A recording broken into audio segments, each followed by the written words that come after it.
Hey everybody, update number 3 from Gencon. Oh my gosh, it's 12:40.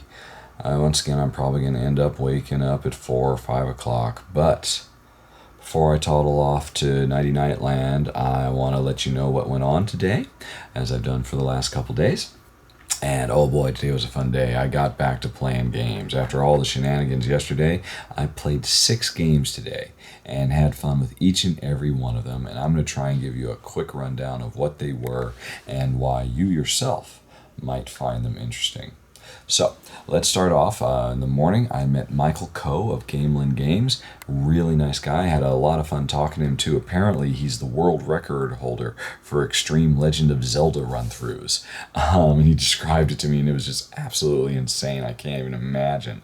But that's not what you want to hear about. You want to hear about the games. Well, you may know Gamelin Games has had a couple of pretty successful Kickstarter campaigns for Tiny Epic Kingdoms and Tiny Epic Defenders, and which the latter I've actually done a run through for. Great game. Now, what I got to play with Michael today is the next game from Scott Almes, the designer of the Tiny Epics, Tiny Epic Galaxy. And oh my gosh, this was an incredibly great game. I had so much fun playing this game. I'm gonna call it right now. This is Scott Almes' best game yet, which is as it should be. He's continuing design. He's continuing to advance. I mean, Stefan Feld's first game was not necessarily his best. At least I don't know, what was his first game? Well, Roman Pirates is certainly not Stefan Feld's best game, but I'm sidetracked. I'm tired. Forgive me. Let's talk about Tiny Epic Galaxies. Now, this is for all intents and purposes, a 4X, space galaxy or space empire building game. But as all of Scott Almes' games, it's incredibly tiny and incredibly fast playing and incredibly elegant and incredibly fun. And basically, this game it takes Yahtzee game dice mechanisms, and you use Yahtzee style dice rolling to build up your space empire. At the beginning of the game, you have one planet and a couple of fleets of starships, little meeples, and you roll dice. That let you do different things, like move those fleets around to different planets, because there's several that are on display. All these planets have special powers, so you can move them out. Once your ships are out there, they can try to colonize those planets, and but they need to get certain resources to be able to do it. Or alternatively, what else was there? You can the planets you have previously colonized, you can activate their special powers that will let you do all kinds of game breaking stuff. Let's see, what was there? There was move, the 2 resources, and then also in addition to all that stuff, as a general rule, you're also trying to keep your energy reserves up so that you can upgrade the power and might of your space galaxy so you get more dice to roll. Also, you're trying to up your culture, because here's the thing. It's Yahtzee. I take my dice, and the greater my empire, the more dice I get to roll. I roll them. If I see any I like, I lock them in. And unlike other Yahtzee games, as soon as you lock them in, you immediately do the action. That sounds like a little thing, but it's a huge thing. It makes the Yahtzee style thing so much more fresh and dynamic. It's not about trying to build up to a straight and maybe you'll make it, maybe you won't. You're rolling dice as kind of an action selection thing. Well, these are the things I can do. Do I want to do any of these actions? If so, I got to lock the die in and do them immediately. And then after I'm done, like Yahtzee, I'll get to do a second roll with the stuff I didn't lock in. And then my turn is over. But now here's the other twist. This is where things get really good. The instant you lock in one of those dice so you can do the ability, your opponents all get to do that ability as well, if they have culture that they can spend. And so you find yourself sometimes, well, I really want to do this action, but oh my gosh, if I do it, Mike, he could follow me, he could do the action too, and he would end up claiming that, and I can't let him do that, so maybe I should go do something else. Really clever game. So much fun. Now, I don't know, maybe I'm biased because I won, but still, I guess it's a testament to the fact that, even though there was some conflict in the game, this was a repeating thing throughout the day. Even though there's some conflict, I bet you this is a game Jen and I would enjoy playing quite a bit, and I cannot wait to get a prototype of my own so I can do a proper run-through for you guys.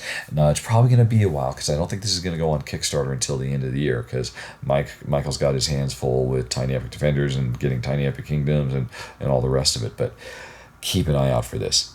I'm calling it now. Scott Alm's best game to date. So that was Tiny Epic Galaxies. Moving on, though, I was very lucky to get to see a very early rough prototype of the next Tiny Epic game, Tiny Epic Fill in the Blank. It turns out I'm not allowed to tell you the name. Sorry, folks. All I can say is I played it. There's some rough edges. It's early in the development process. I'm not quite sure if in time it will be superior to Galaxies, but what I can say, it was a lot of fun. And the fundamental shtick of this game, Tiny Epic Fill in the Blank, is that Scott Alms has decided to turn his hand now to worker placement, and he has fused a worker placement game with, well, what would you call it?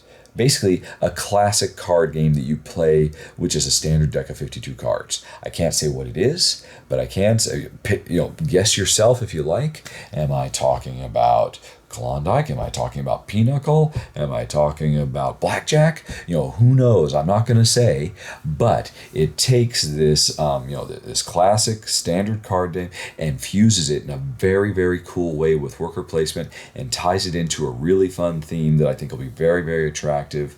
I think this is a game that has the potential, unlike the previous Tiny Epics, to be a bit more breakthrough because it's using mechanisms that a lot of people know from using regular cards. And then introducing worker placement, really fun. Had a great time playing it. And Michael, I just want to say again publicly, thanks. I had really enjoyed your company. Loved talking to you about your crazy Nintendo or your extreme speed video game classic challenge obsession. Oh my gosh, this guy is crazy.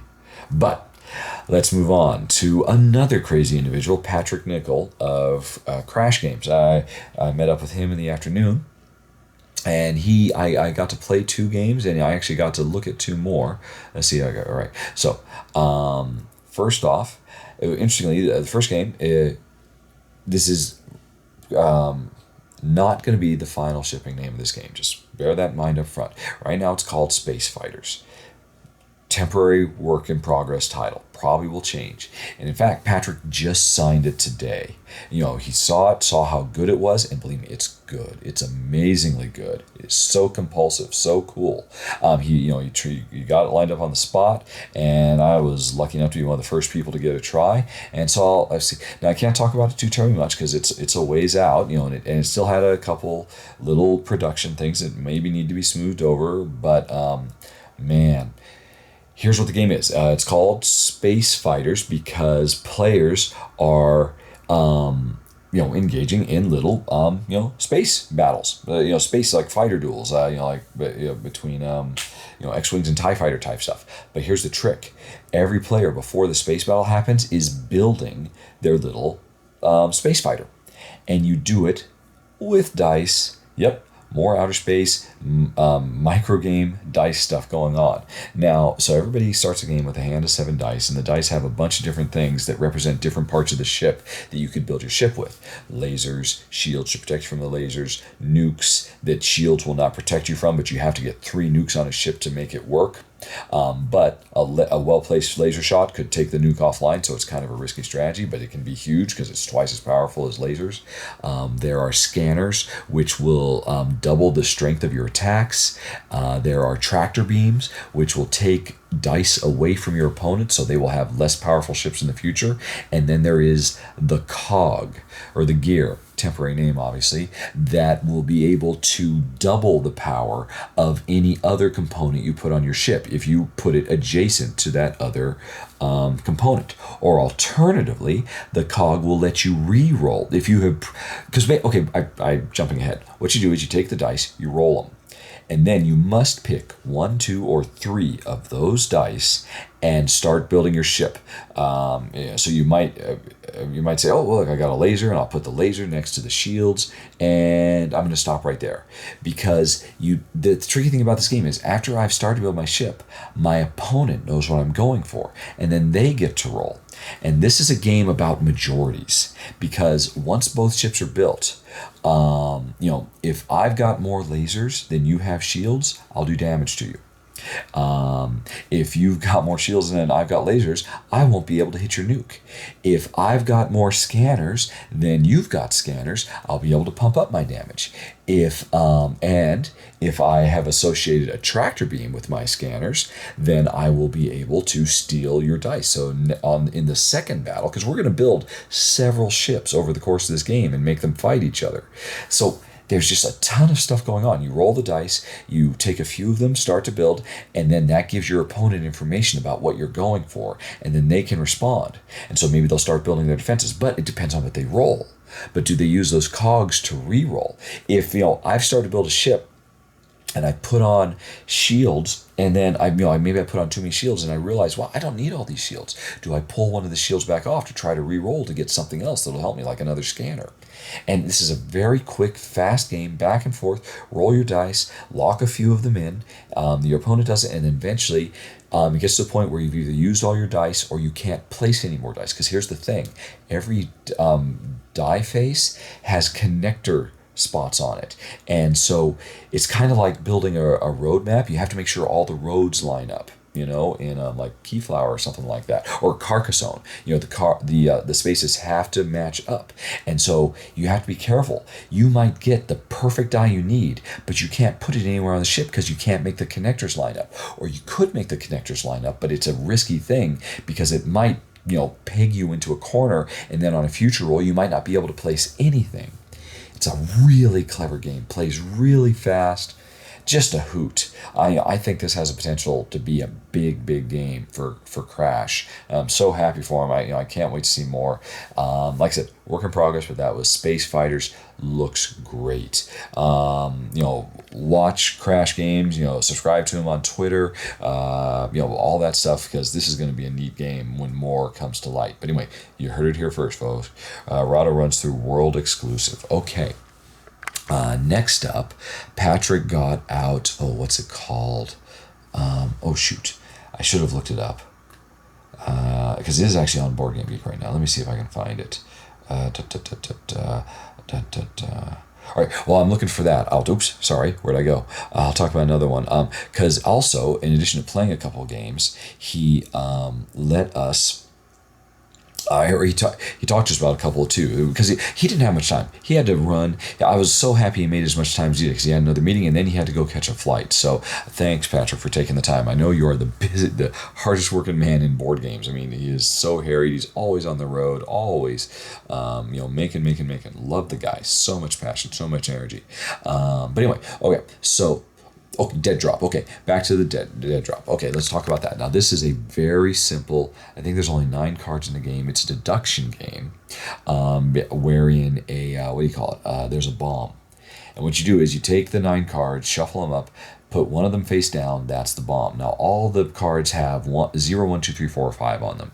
And, there's only 1, 4, and 1, 5. I think there were, I forget how many zeros, I forget how many cards, but in a nutshell, one card is the bomb that we're all trying to stop. This is a race. We all want to stop it, but whoever is the one who does it wins. And we all get a couple of cards in our hand. So we know at least those cards, we can start to deduce. There's also a couple of cards kind of put out on public display. So we get a little bit of information at the beginning, but not enough to make an educated guess as to what the bomb is. So over the course of the game, what we're going to be doing is we are going to be swapping cards with other players against their will to try and suss out what other cards we haven't seen yet. We are going to be taking almost kind of like a Go Fish style guesses as to what other players have in their hands as an alternative. Because if we do the swap, I can't control what it is you'll give me. But instead, if I do the guess, and I guess correctly, I can get the information I need. But now here's the important thing. If I want to find out if you have a 4, because I'm trying to figure out, is the 4, could the bomb be the 4? I don't just want to say, hey, do you have a 4? Because then you have to tell me. You have to be truthful. You have to say yes or no. And I don't want everybody else at the table to know.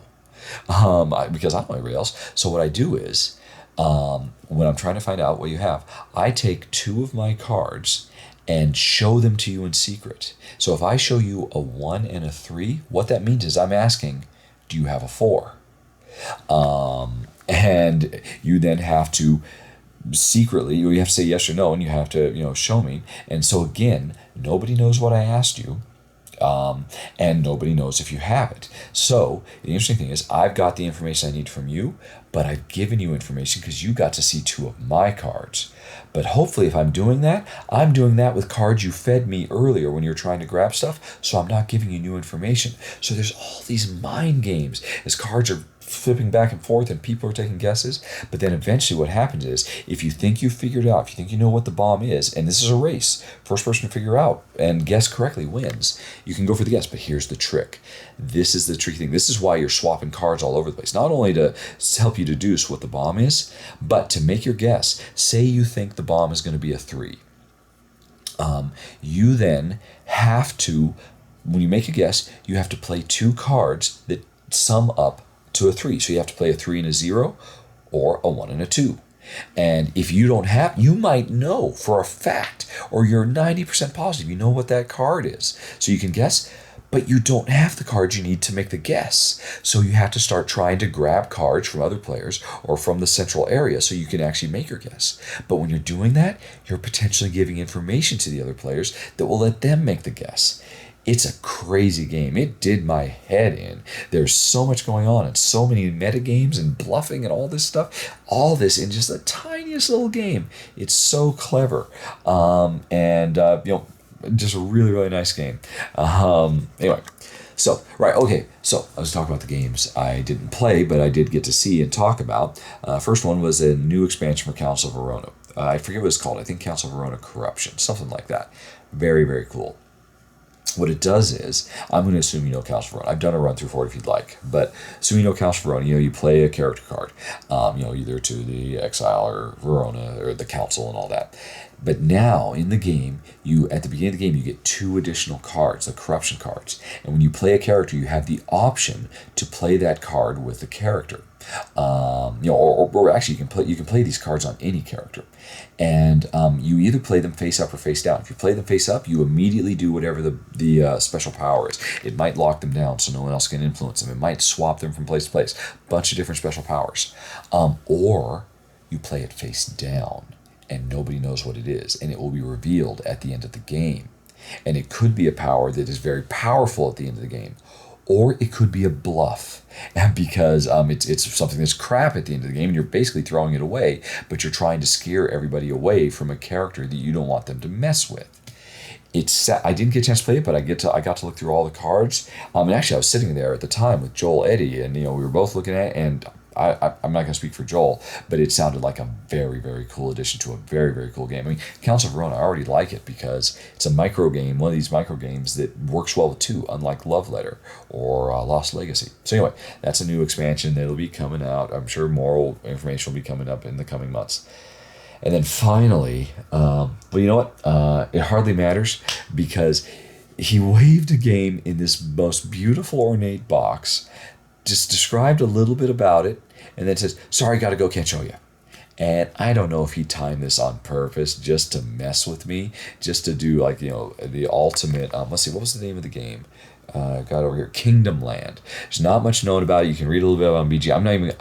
I'm not going to be as cruel to you as he was to me, but basically it sounded awesome. It sounded like a really cool kitchen sink game where there's a little bit of everything in it, a really nice hodgepodge of great mechanisms. I can't wait to find out more. Patrick, I shake my fist at you, although I thank you also very much for showing me a good time, but what the heck is in, all right. Anyway, that was it for Crash Games. finally, at the end of the day, I made it back over to TMG. It's interesting, TMG, Tasty Mitchell Games, I've got a list of like 40, 50 games I would love to play while I'm here. It's not going to happen.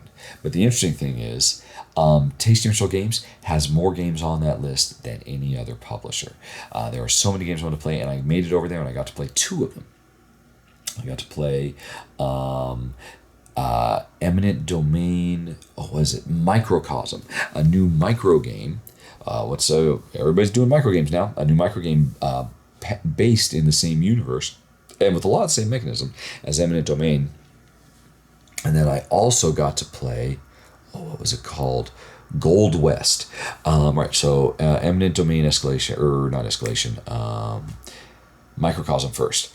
Very cool game. It's actually really cool. I got to play it with Tim Norris, Grey Elephant, and unfortunately, I don't think he'll ever let me live it down that he beat me by 1 point. And actually funny, Seth and I, we were both 100% confident through most of the game that I had him dead to rights. He didn't have a chance, but he just pulled it out of nowhere, and he scored that 1 point. But anyway, assuming you're familiar with Eminent Domain, this kind of takes the same basic ideas. It's a space exploration and conquering game. There's all kinds of planets that give victory points and give you resources. And you get a bunch of cards, and when you play a card, you can also play other cards to boost it up so it's more powerful, so you can get better and better planets. So in that way, it's very Eminent Domain, but it plays super fast, and it borrows a fundamental card hand mechanism from what is called Concordia. Concordia, which is the notion that you have a hand of cards, and you're playing them every turn. You play a card, play a card, play a card, and then eventually what's going to happen is you have to spend a whole turn getting your discard pile back because you've run out of cards. Now, what this game adds is the notion that you start with no hand of cards. You start with nothing. Every turn, you are going to draw a card for free. You don't have to pay for it. There's always 3 cards on display. You could draw a blind instead, and you are building your deck very directly over the course of this game.